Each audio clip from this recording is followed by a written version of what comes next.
ആണെങ്കിൽ നമുക്ക് കാണാനായിട്ട് സാധിക്കുന്നത് മുത്തശ്ശൻ ആദർശിനെ MD ആയി സങ്കല്പിക്കുമ്പോൾ തുറന്നു പറയുമ്പോൾ ജാനകി അത് എതിർക്കാനായിട്ട് ശ്രമിക്കുന്നുണ്ട്.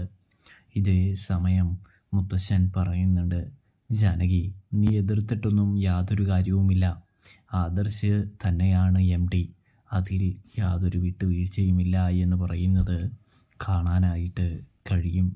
ഇതേ സമയം ജാനകി നെറ്റി ചുളിക്കുന്നൊരു കാഴ്ച കാണാനായിട്ട് സാധിക്കുന്നുണ്ട്.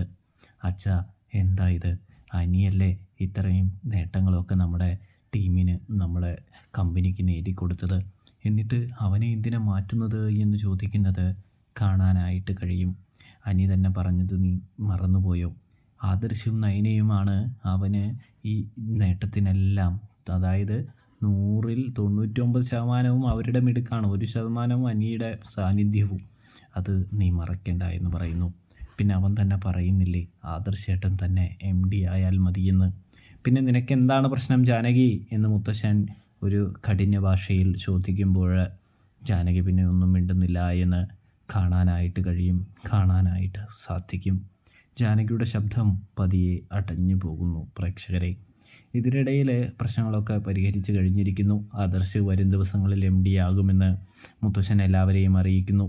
അതിൻ്റെ സന്ദർഭത്തിൽ ജാനകി ഒരു മുഖം വീർത്തുമുട്ടിയായാലും അവിടെ നിന്ന് പോകുന്നുണ്ട്. അപ്പോഴാണെങ്കിൽ നയന ആദർശിനോട് പറയുന്നുണ്ട്, ഈ സാഹചര്യത്തിൽ സ്വത്തിനു വേണ്ടിയും അധികാരങ്ങൾക്ക് വേണ്ടിയും തല്ലുകൂടുകയും പിടിക്കുകയൊക്കെ ചെയ്യുമ്പോൾ അവിടെയാണ് അനി വ്യത്യസ്തമായി നിൽക്കുന്നത് നയനെ എന്ന് പറയുന്നു. കൂടാതെ തന്നെ മുത്തശ്ശൻ ഉള്ളിടത്തോളം കാലം ഈ സ്വത്തിലൊന്നും ആർക്കും ഒരു കണ്ണു വച്ചിട്ടും യാതൊരു തരത്തിലുള്ള കാര്യമോ പ്രയോജനമോ ഒന്നും തന്നെയില്ല എന്ന് പറയുന്നത് കാണാനായിട്ട് കഴിയുന്നുണ്ട്.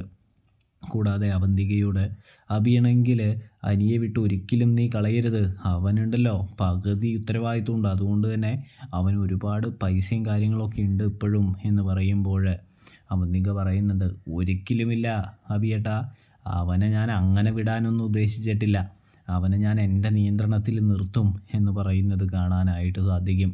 ഇതോർക്കുമ്പോൾ, ഈ കാര്യം അറിയുമ്പോൾ നമ്മുടെ അച്ഛൻ്റെ വിഷമമാണ് എന്നെ അലട്ടുന്നത് എന്ന് അവന്തിക പറയുമ്പോൾ അച്ഛൻ്റെ അടുത്ത് സംസാരിച്ച് കാര്യങ്ങളൊക്കെ പറയാനായിട്ട് അഭി പോകുന്നൊരു കാഴ്ചയും കാണാനായിട്ട് സാധിക്കുന്നുണ്ട് പ്രേക്ഷകരെ.